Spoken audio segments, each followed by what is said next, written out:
Dito sa Papa Dudut Stories, ikaw ay hindi nag-iisa.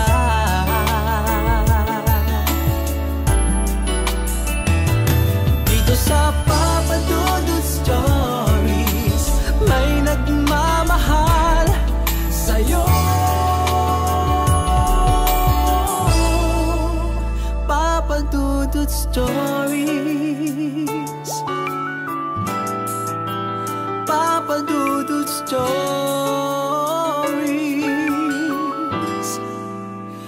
Papa Dudut Stories.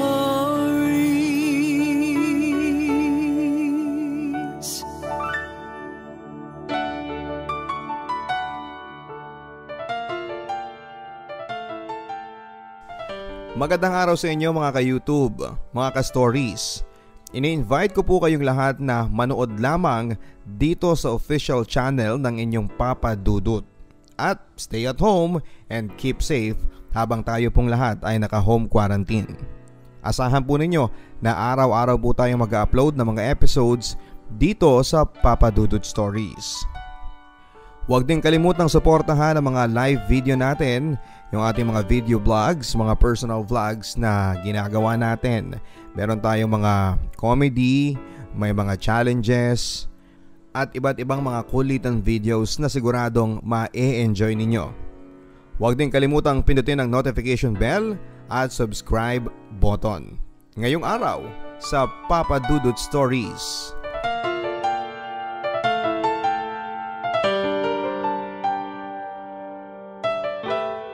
Ang sabi nila, Papa Dudut, ay hindi daw maganda sa tao ang nagtatanim ng sama ng loob. Una, ikaw din ang mahihirapan kung sakaling kimkimin mo ang galit na yon. Makakasama ito sa kalusugan at sa kaluluwa mo. Dear Papa Dudut, ako po si Noel, 36 years old at may asawa at 3 mga anak. Isa po akong architect at kasalukuyang nagtatrabaho sa isang kumpanya na nakabase sa Ortigas.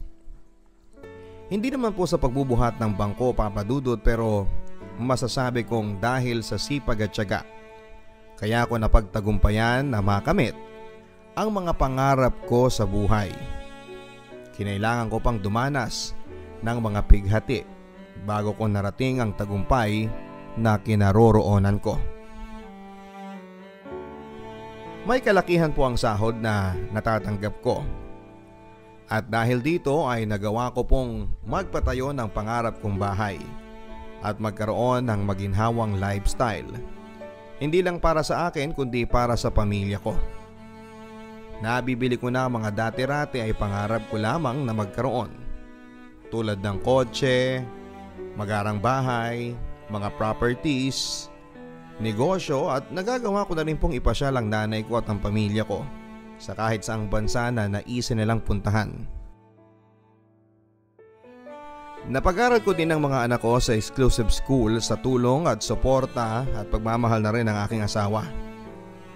Papa Dudut, masasabi ko na narating ko na ang rurok ng tagumpay at masaganang pamumuhay para sa akin at sa aking pamilya na malayong malayo sa buhay na kinamulatan ko.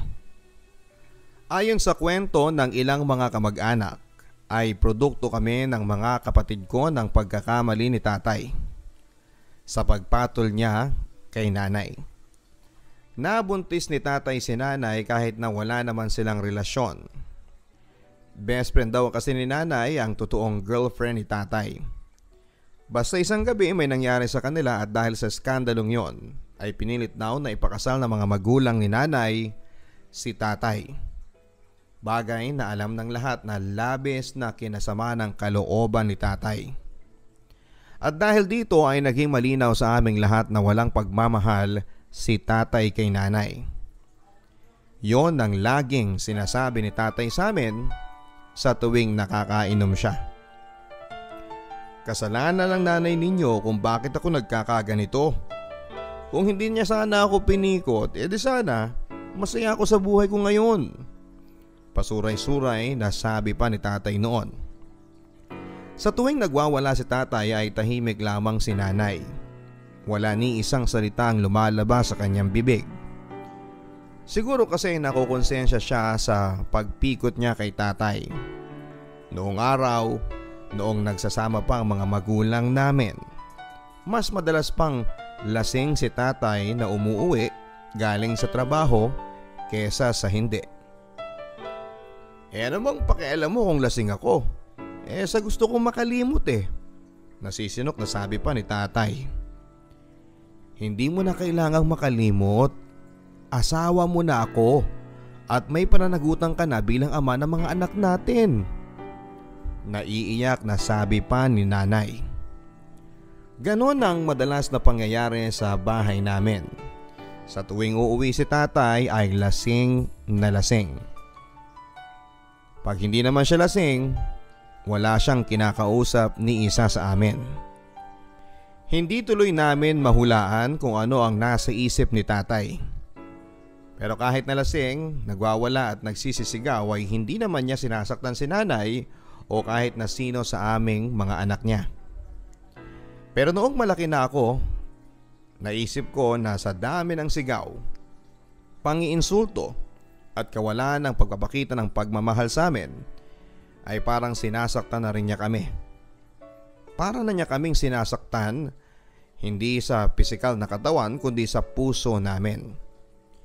Hindi ko alam kung ano ang mas matindi, Papa Dudut, ang pisikal na latay o sakta ng puso. Kahit ano pa ang mas matindi, pareho kong hindi gusto yon. Isang araw ay maagang umuwi si tatay. May mga dala siyang pasalubong at mga laruan, pagkain para sa amin, at yun din ang araw na hindi ko makakalimutan. Dahil yun din ang huling araw na nakita namin si tatay. Kinabukasan, Papa Dudut, ay hindi na siya nagpakita. Hindi na kami nagtaka kasi may mga araw naman talagang hindi umuwi si tatay sa bahay. Ang sabi ng mga kamag-anak na tsismosa ay nandun daw siya sa unang girlfriend niya. Doon na raw natutulog at umuwi.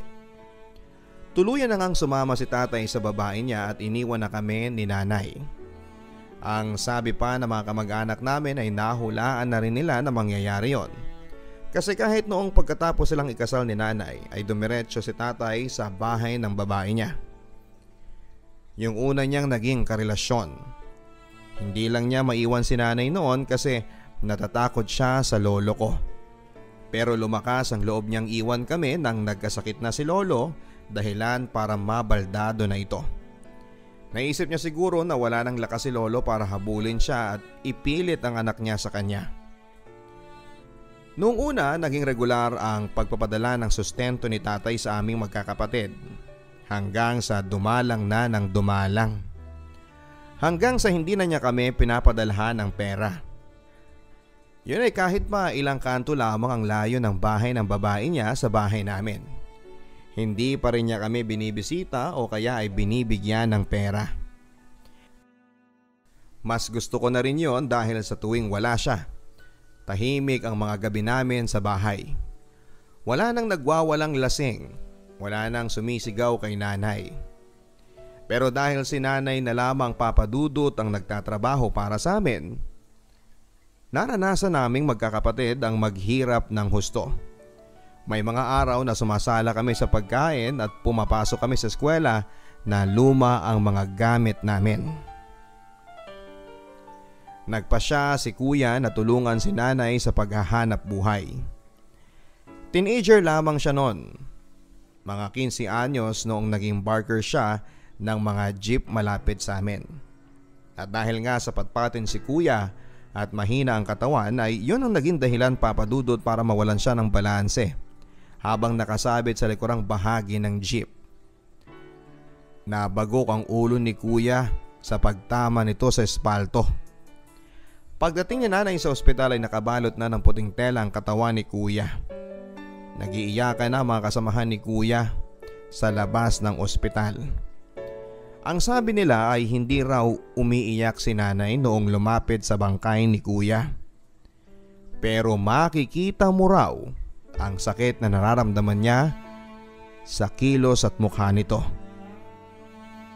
Nalaman namin na matagal na palang may sakit si kuya dahil magdamagan ang kanyang ginagawang pag-extra sa trabaho na halos wala na siyang tulog. Nilihim niya sa amin yung nararamdaman niya kaya nabigla na lamang kaming lahat sa kanyang pagkamatay.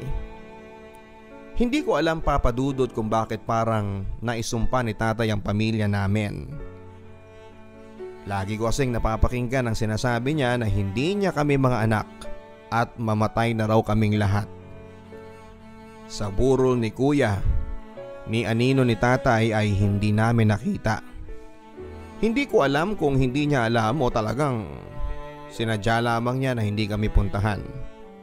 Sa murang edad ko noon ay parang nagsimula akong magtanim ng galit sa taong naging dahilan para mabuhay ako sa mundo.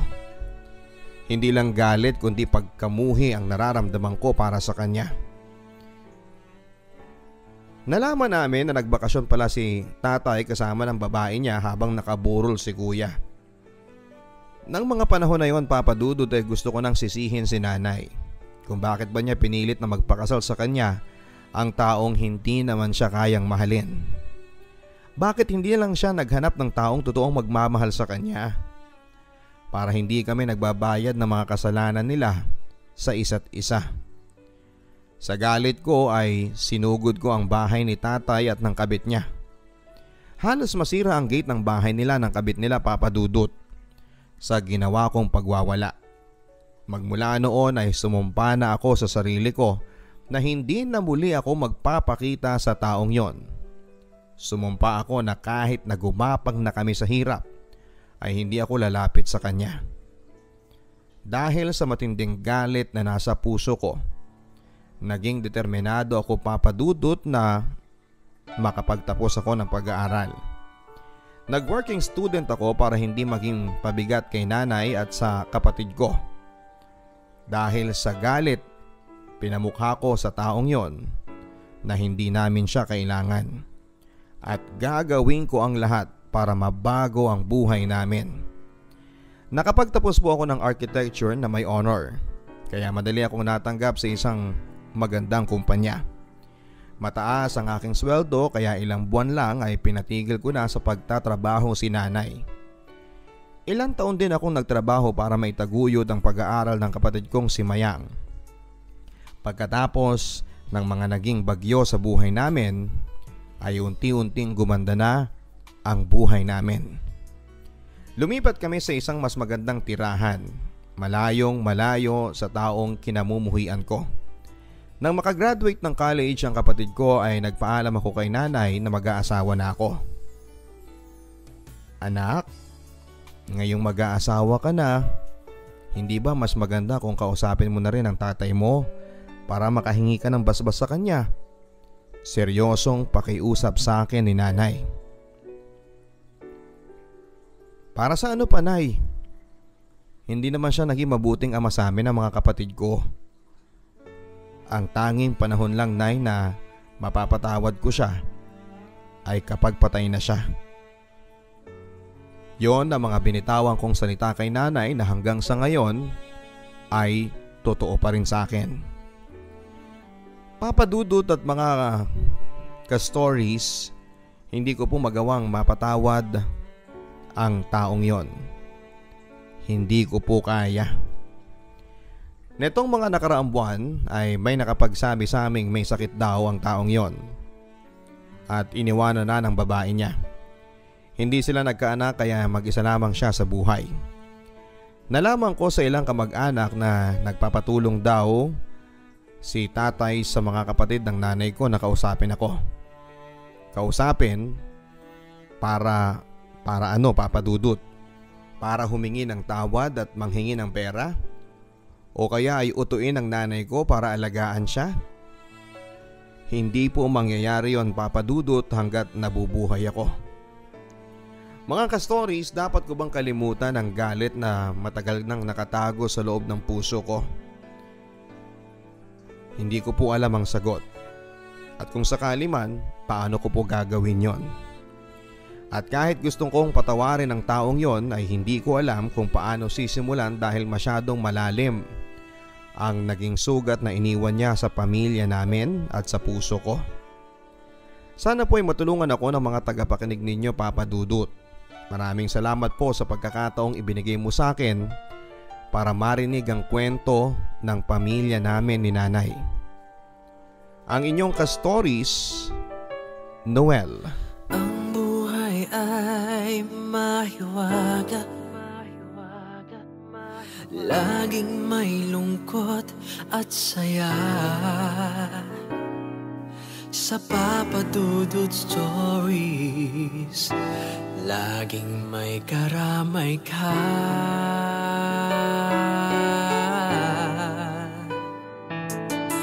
Mga problemang kay bigat, dito ay pakikinggan ka. Sa Papa Dudut Stories, kami ay iyong kasama. Dito sa Papa Dudut Stories, ikaw ay hindi nag-iisa.